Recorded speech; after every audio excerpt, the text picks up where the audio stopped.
Well, thank you very much for that completely unsolicited introduction. I've been, I think, to every one of the Good Oil conferences since I started. I think I missed one through misadventure. But this is probably going to be the last one that I'm presenting on behalf of Buru, and that's because our new CEO, Thomas Nador, who's in the audience, I think, somewhere. Thomas?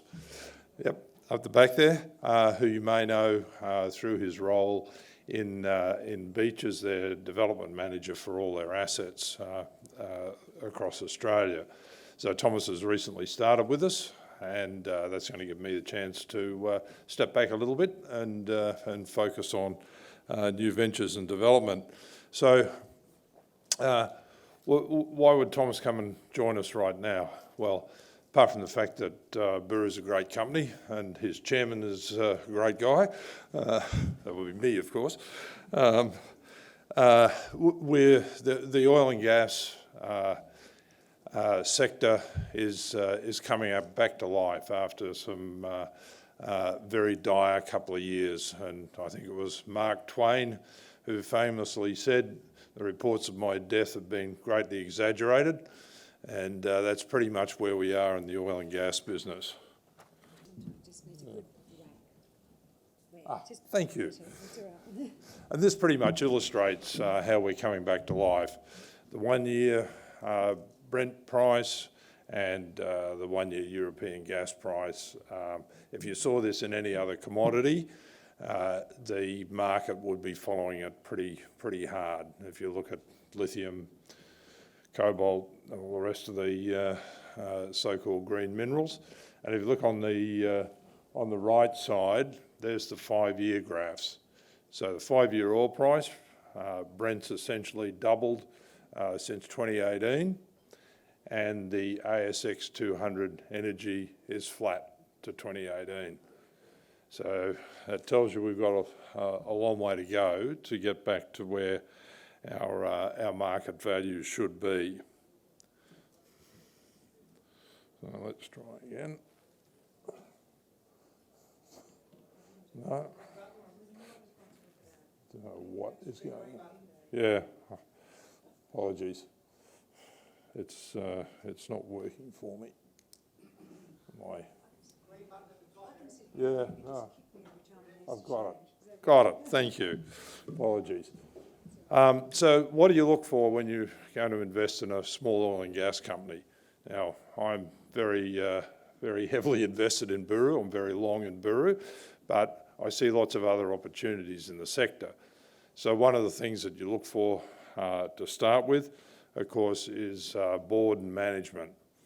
Is the board a bunch of compliance-driven box tickers, or are they actually there to drive value into the company? Well, we're very fortunate our board is in that latter category, all very experienced, all very focused on putting value into the company. Then I look at the balance sheet and the commitments. We're in good shape. We've got 20-odd million dollars on the balance sheet, and essentially all our activity going forward is discretionary. So we're not facing a big commitment that's going to wreck the balance sheet. We're able to manage our cash. And of course, in this environment, managing your cash is absolutely essential. So then we look at quality of assets. Our core business is oil and gas. As was mentioned, we have a couple of side hustles. I'm not sure I'd like to refer to them as that, but I guess that's the terminology that people understand. So our core business, we produce oil from conventional reservoirs at our Ngani field in the Canning Basin. We have a gas development, appraisal and development project on a very large gas discovery that we recently made in the Canning Basin. And importantly, we operate for 3 joint ventures. We've got a lot of corporate strength, and that gives us the ability to operate for companies that bring a lot of strength to our business as well. So looking at each of those assets, if we look at the Canning Basin, our exploration and production activities there, and we also have a exploration and CCS project in the Carnarvon Basin. So in the Canning, we've got a very large acreage holding, 22,000 square kilometres. As I mentioned, we're a long-term experienced operator in the basin. We're an operating company. We operate for 3 JVs for major companies, for Origin, for Rock Oil, and also for Mineral Resources on our CCS project. So we're obviously bringing some skills that these companies like. We had a pretty good drilling program in 2021, made a major gas discovery, 50% success rate. Our 2022 program has basically been focused on commercialisation of our gas discovery. The Yangani oil field, oil is something that people are very happy to buy off us at the moment. Price is close to $100 a barrel for Brent. We get a nice premium on Brent. It's a modest production stream at the moment. We're doing about 650 barrels a day. We have 50% of that through, and our partner Rock Oil, and we operate for our partner Rock Oil. We've just increased production quite substantially by a workover on one of our wells, and we're looking to optimise production and also drill some more wells to get production up.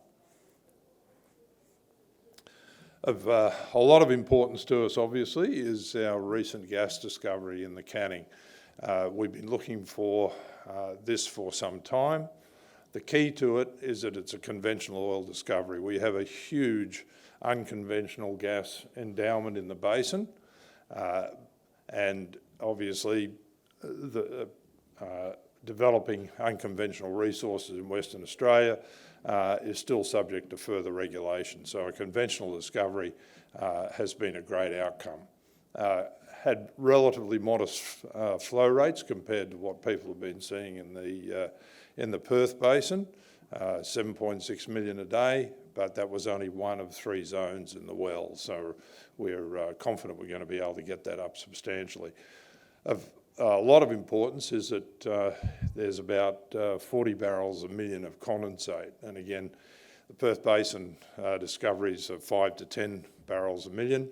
So there's a very large endowment of condensate in this field. Condensate, as you know, is a light oil, and it's a very valuable product that comes out with the gas. This year, we had planned to do some additional activity. We've had some difficulty getting our joint venture aligned, so we've been focused on commercialisation. Our JV partner in the asset is Origin Energy. So I'll move on to our side hustles. We saw that we were going to need to participate in the energy transition business, and we have 3 subsidiaries that are working on that. 2H Resources, which looks at natural hydrogen. Battery Minerals, Batmin, which is searching for lead zinc deposits in the Canning Basin with some success. And Geovolt, which is embarking on a major CCS pilot program. So 2H Resources, there's a lot of additional information on what we're doing with 2H in our main corporate presentation. Hydrogen's been found in lots of wells in the past, and of course it was looked at as just a byproduct, basically. What do you do with hydrogen apart from put into an airship? And of course now it's a very well sought after future fuel. So going back, looking at a lot of the old wells that were drilled, a lot of them had very high levels of hydrogen in them. We picked up a very large acreage position in South Australia where there's hydrogen wells that have been drilled in the past, and it's also an area that has very good regulation for what we're trying to do in the natural hydrogen space. That's in an early stage, but we're a pioneer in it, and we have a lot of internal expertise to drive this forward. Potentially, there's billions of kilograms of hydrogen recoverable from this acreage, and any of you who've followed what the hydrogen market looks like, that translates into billions of dollars of resource. So it's a very, very interesting project. GeoVault, the CCS is going to be a very important component of trying to get to low carbon activity, particularly for industries that are hard to decarbonise, and there's lots of those. So we've taken the initiative here to start a project to put together a pilot project in our Carnarvon Basin area, and we've been very fortunate that the Commonwealth Government has offered us a $7 million grant to do that work, and that's been matched by our partner in this project, Mineral Resources. So we have a $14 million pilot project that Buru has essentially carried through. And then Batmin, hopefully you like the logo. This was basically put together because we kept seeing big, thick sections of lead zinc mineralisation in our petroleum wells, but they were deep, so well below commercial mining depths. So we thought, well, okay, let's put our geological hat on and go and see if we can find some of this stuff at a shallow depth. So we pegged some areas in concert with a company in the mining business called Buru Resources, and we're just in the middle of a drilling program for that. Our first two holes have found big, thick intersections of sulfides. The second hole in particular had 38 metres of what looked like very high lead and zinc intercepts. So this has turned into a pretty substantial side hustle.